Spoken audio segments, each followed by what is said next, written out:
Welcome to my class, student. It's English grammar. We are doing a chapter of voice, and this is the subtopic is imperative sentences into passive voice, and this is session 3.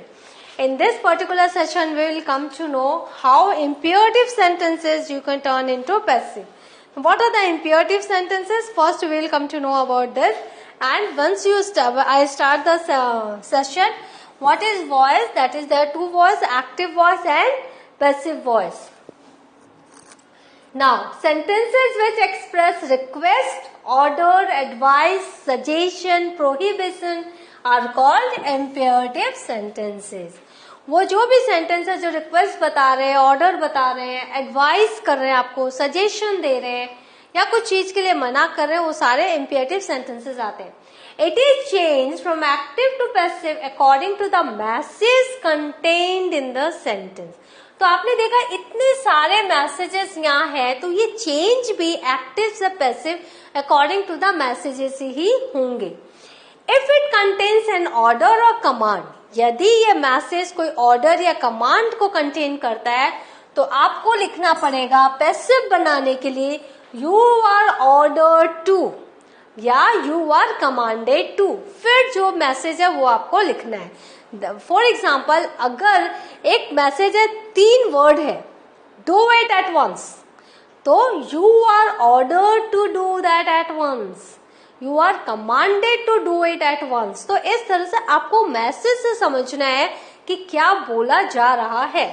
तो अगर order या command है तो आपको इस तरह से करना है. Second, if it contains a request, अगर सेंटेंस में प्लीज लिखा हुआ हो या फिर सेंटेंस पढ़ने से आपको ऐसा लगे कि वो जो मैसेज है वो एक रिक्वेस्ट है, तो यू आर रिक्वेस्टेड टू, इस तरह से आपको स्टार्ट करना है. If it contains an advice, अगर कोई सलाह दी गई है तो you are advise to. If it contains a negative order, यदि कोई ऐसी चीज प्रोहिबिशन नेगेटिव ऑर्डर दिया गया है तो यू आर फोरबिडन टू, आपको मना किया जा रहा है. If it contains let us, it is suggested that we should or it is propose that we should. Let us do it. अगर सेंटेंस आया लेट्स गो, तो इसका मतलब आपको स्टार्ट करना है it is suggested that we should go, it is propose that we should go. Now it's time to, अगर ऐसा रहा it's time to play, it's time to act, तो इसका मतलब इट इज टाइम फॉर जो भी ऑब्जेक्ट है आपका टू बी और फिर वर्ब का थर्ड फॉर्म आपको लगाना है. तो इस तरह से आपने देखा ये रूल्स हैं इंपेरेटिव सेंटेंसेस को कैसे हम पैसिव वॉइस में बदलेंगे. तो ये रूल्स को आपको फॉलो करना है और आपको मैसेज को समझना है. In order to convert imperative sentence into passive voice, you have to follow the instructions below. पहला, let is used at the beginning of sentence, right? Second, past participle form of verb, that is verb का third form shall be used in passive. Now use of be before verb, verb के पहले be का use हम करेंगे. और एक बात, बहुत बड़ी खास बात, imperatives have no subject, वहां पर कोई भी सब्जेक्ट नहीं है, आप ही को बोला जा रहा है, राइट? तो यहाँ पर imperative have no subject. तो इस तरह से आपको मैसेज को समझना भी है और आप हमेशा किसको बोल रहे हो, यू को बोल रहे हो, तो यू जो है वो पैसिव में आएगा ही आएगा जब हम कन्वर्ट करेंगे.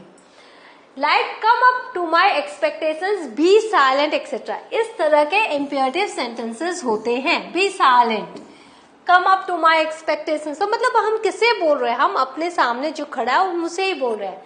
तो if you need to use subject it is always you. तो सब्जेक्ट जब हमें जरूरत होगी तो हमसे यू ही रहेगा. Like you come here please, अगर हमने कहा कम हेयर प्लीज तो हम किसको बोल रहे हैं, हम यू को बोल रहे हैं, तो you come here please. In case we use subject you, we have to use by before it in order to convert into passive voice. अगर हमने subject you चुना है, you होता ही है और हमें लिखना है, तो हम passive voice में हम by लिखेंगे before it in order to convert it into passive voice. Now this is This is the fifth one and this is the sixth one.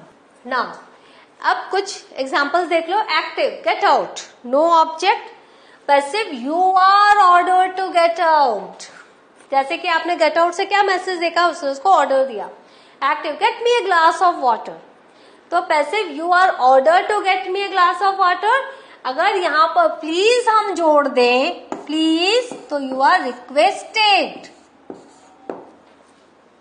तो you are requested, तो प्लीज जैसे ही जुड़ेगा तो you are ordered क्या हो जाएगा, यहाँ पर हो जाएगा you are requested. If here we add the word please, so this ordered will be requested.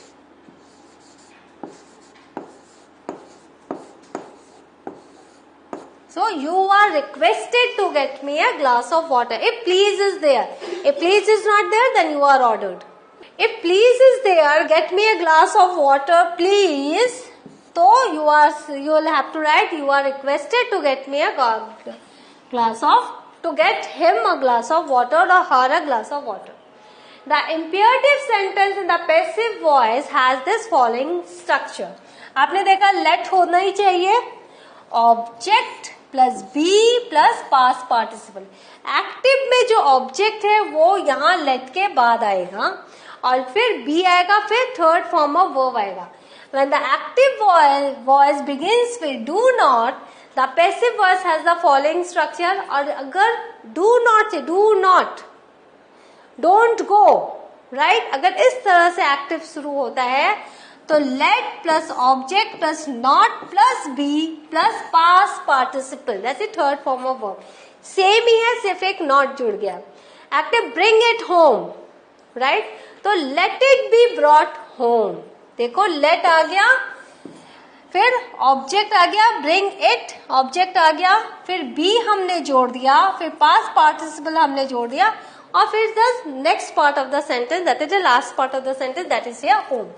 So let it be brought home. Bring a glass of water for me. So you are ordered to bring a glass of water for me. Or let a glass of water be brought for me. Please help me. You are requested to help me. We do not walk barefooted. You are forbidden to walk barefooted. आपको message देख के समझना है कि आपको start कैसे करना है पैसिव वॉइस में. तो फर्स्ट स्लाइड में मैंने वो मैसेजेस क्या है वो आपको समझना बताया है.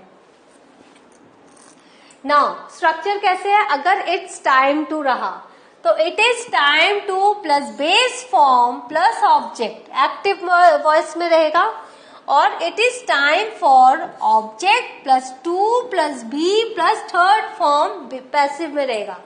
जैसे it is time to take tea, देखो यहाँ एक्टिव में इट इज टाइम टू तो रह गई, टेक हो गया वर्ब का बेस फॉर्म और ये हो गया ऑब्जेक्ट. फिर हम पैसिव में कैसे करेंगे, दिस इज योर एक्टिव. हम पैसिव में कैसे करेंगे, it is time for tea to be taken. For हो गया, ऑब्जेक्ट हो गया, टू हो गया, बी हो गया and third form of verb. तो ये फॉर्मेट प्लीज आप याद रखो. फॉर्मेट अगर आप याद रखोगे तो कभी भी किसी भी ग्रामटिकल सेंटेंस में कोई मिस्टेक नहीं होगी. और आपको पता है ग्रामर में पूरे फुल मार्क्स मिलते हैं अगर आपका सही हुआ हर एक सेंटेंस, तो you will score the full marks, जैसे मैथ्स में मिलते हैं.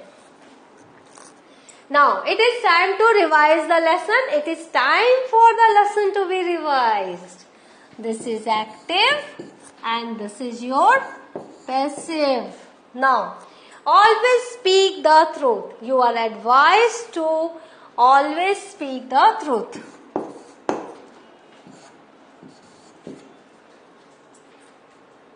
Right? Start your work now. Let your work be started now.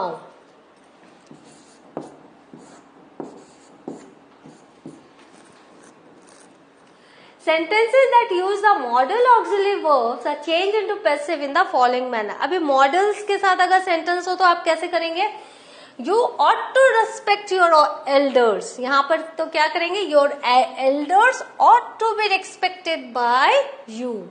तो यहाँ देखो, यहाँ सब्जेक्ट हो गया, यहाँ मॉडल हो गया, यहाँ पर वर्ब हो गया और यहाँ आपका ऑब्जेक्ट हो गया. तो यहाँ पर हम कैसे पैसिव बनाएंगे? जो ऑब्जेक्ट है वो यहाँ पर आ जाएगा, ought to रहेगा मॉडल, फिर बी जोड़ेंगे और फिर थर्ड फॉर्म ऑफ वर्ब रहेगा, फिर बाय रहेगा, फिर यू रहेगा.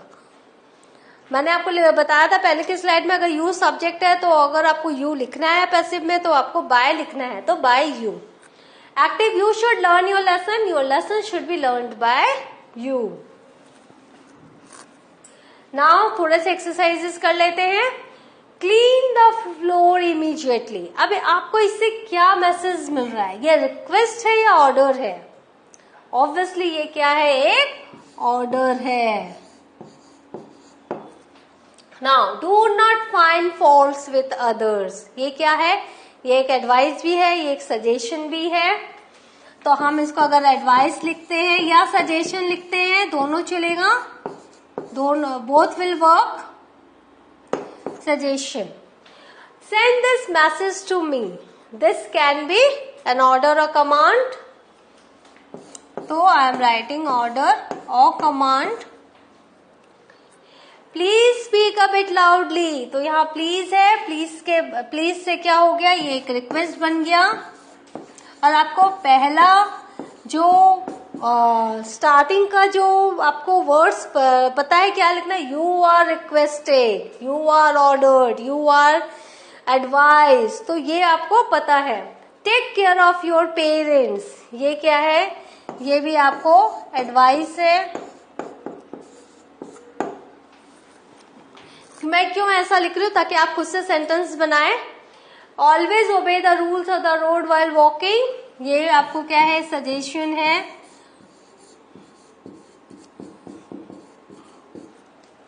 Fix a nail into this table. अब ये क्या है? ये एक ऑर्डर है, कमांड है. लिसन टू हिम केयरफुली, ये भी क्या है? ये या तो आप एडवाइस भी ले सकते हो, सजेशन भी ले सकते हो, या ऑर्डर भी ले सकते हो. Attend to your teacher please. तो यहां जैसे ही प्लीज आ गया, आपको पता है ये रिक्वेस्ट है. Set out on your journey without delay. अब ये आप सजेशन भी ले सकते हैं, आप ये कमांड भी ले सकते हैं. तो हम या तो सजेशन लेंगे या कमांड ले लेंगे, ये आपके ऊपर है. राइट, इधर you take as a suggestion, तो this you can take as a suggestion or as a command. तो इस तरह से आपने देखा कैसे मैसेज को हमें समझना है और उसी तरह से हमें आंसर लिखना है. नाउ आंसर्स कैसे हम लिखेंगे? You are order to clean the floor immediately. और अगर लेट से, let the floor be clean immediately. जब आप यू से करते हैं, you are order to clean, to के बाद क्लीन द फ्लोर इमीडिएटली. और जब हम अगर लेट से करते हैं तो फ्लोर को हम पहले लाएंगे, let the floor be clean immediately. By you नहीं भी लिखेंगे तो चलेगा. You are forbidden to find faults with others, हमें मना किया जा रहा, प्रोहिबिशन है. You are advised not to find faults with others. Now you are ordered to send this message to him. Yeah, let the message be sent to him. You are requested to speak a bit loudly. So you are advised to take care of your parents or let your parents be taken care of. You are advised to always obey the rules of the road while walking or let the rules of the road always be obeyed while walking. तो आप दोनों तरीके से आप लिख सकते हैं. You are order to fix a nail into this table or let a nail be fixed in this table. तो जब आप लेट लगा रहे हो तो नेल को आप इंपॉर्टेंस दे रहे हो, और जब यू आर लगा रहे हो तो आप क्या कर रहे हो? सब्जेक्ट को इंपॉर्टेंस दे रहे हो. You are requested to attend to your teacher. You are order to set out on your journey without delay. So what have we learned? We have learned imperative sentences, how you can change these sentences into passive voice. Please go through this session again and again, learn this, and it's very important to convert active sentences into passive sentences. So in the next session, I will hear with a new topic of this chapter only. Till then, Take care. Thank you.